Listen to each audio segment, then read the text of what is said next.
August 19, 1791. A free black man sits alone in a cabin in Maryland, about to do something unthinkable. He's writing a letter to one of the most powerful men in America, Thomas Jefferson, and he's about to call him a hypocrite.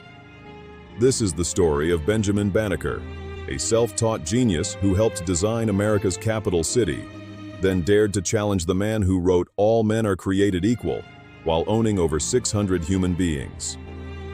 November 9, 1731. Benjamin Banneker is born into a world that shouldn't exist. His grandmother, Molly Welsh, was a white indentured servant from England who bought the freedom of an enslaved African prince named Banneker and married him.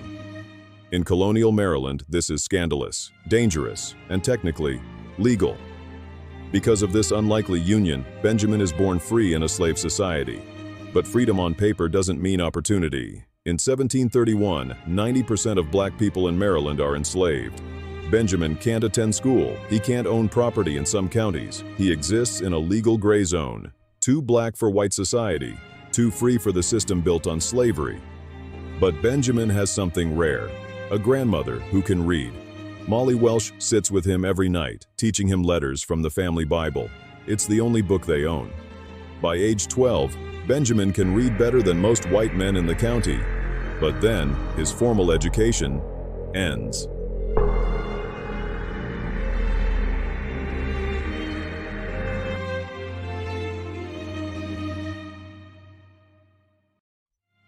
(1752).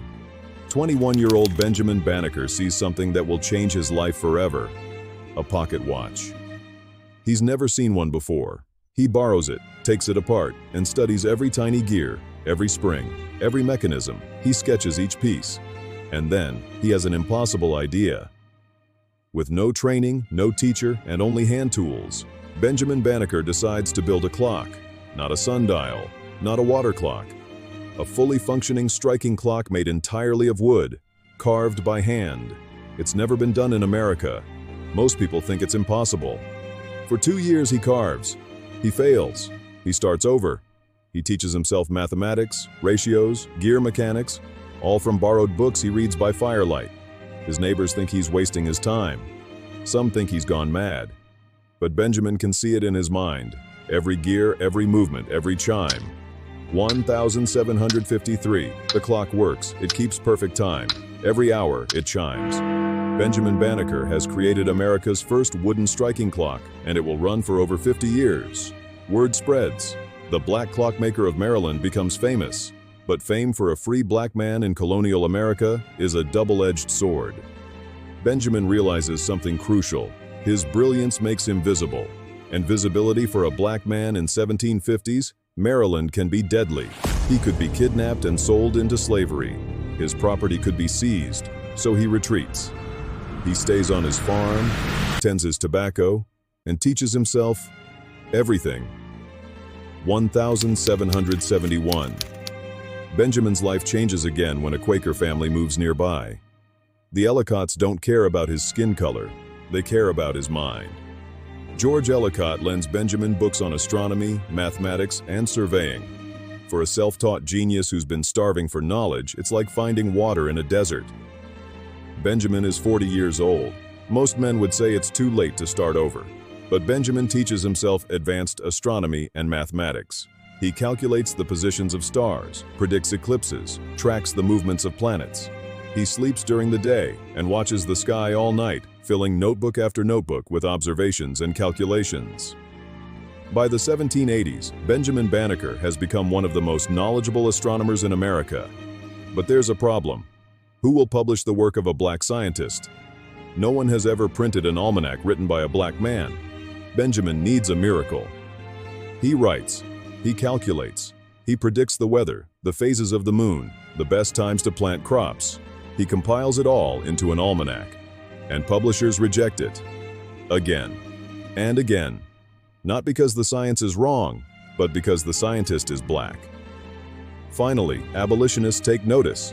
They realize Benjamin's genius proves what they've been arguing, that black people are intellectually equal to whites.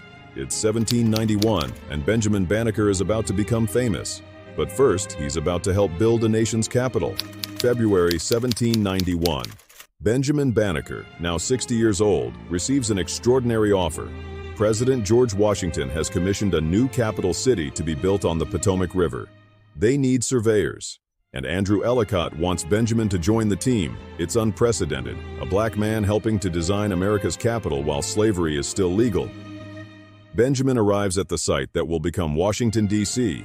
He's the only black man on the survey team. Some workers refuse to take orders from him. Others can't believe he's really a scientist. But Benjamin ignores them all. He has work to do. For 3 months, Benjamin works 14-hour days. He uses his astronomical knowledge to establish exact boundaries. Every night, while others sleep, he observes the stars, calculates positions, and ensures the survey is perfectly accurate. His work is flawless. Then disaster strikes. Pierre L'Enfant, the temperamental French architect, is fired for insubordination. He leaves in rage and takes all the city plans with him. Months of work, gone. The entire project is in jeopardy, but Benjamin Banneker has been paying attention. Benjamin sits down and recreates the plans from memory.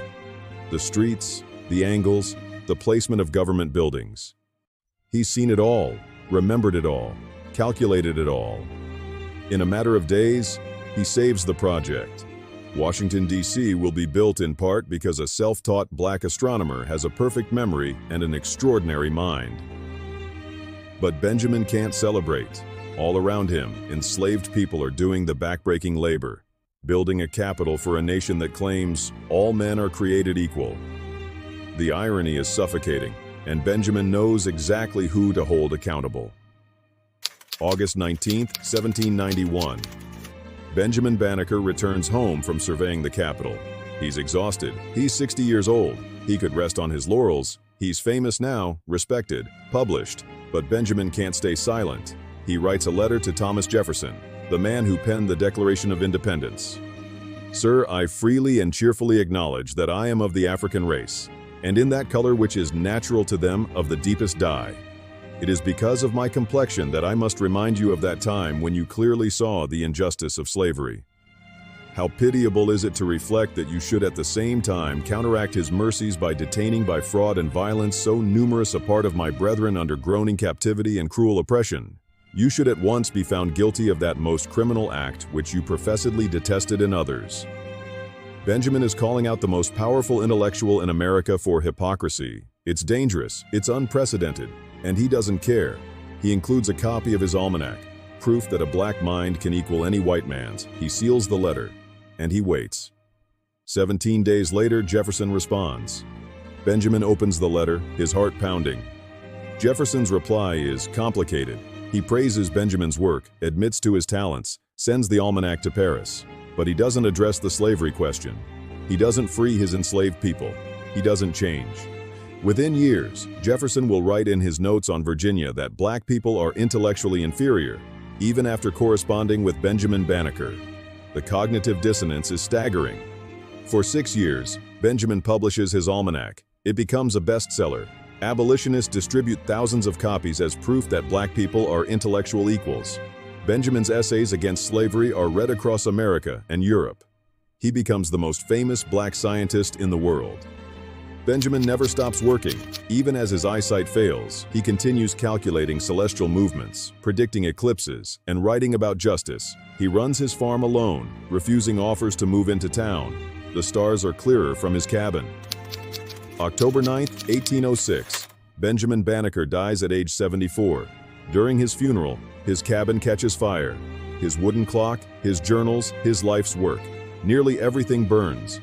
Some say it was an accident. Others suspect arson. Benjamin's papers, his detailed astronomical observations, his calculations, lost forever. But Benjamin's legacy cannot be burned. His almanacs survive. His letter to Jefferson survives. And Washington, D.C., the capital he helped survey and design, stands as a monument to his genius. Every street, every boundary carries the imprint of a self-taught black astronomer who refused to be limited by the prejudices of his time. Benjamin Banneker was born into a world that told him he was inferior. He responded by teaching himself mathematics, astronomy, and engineering. He built a clock that shouldn't have been possible. He helped design a nation's capital. And he wrote one of the most powerful letters in American history, challenging the contradictions at America's founding. He proved that genius knows no color, and that one person, armed with borrowed books and an unbreakable will, can change the world.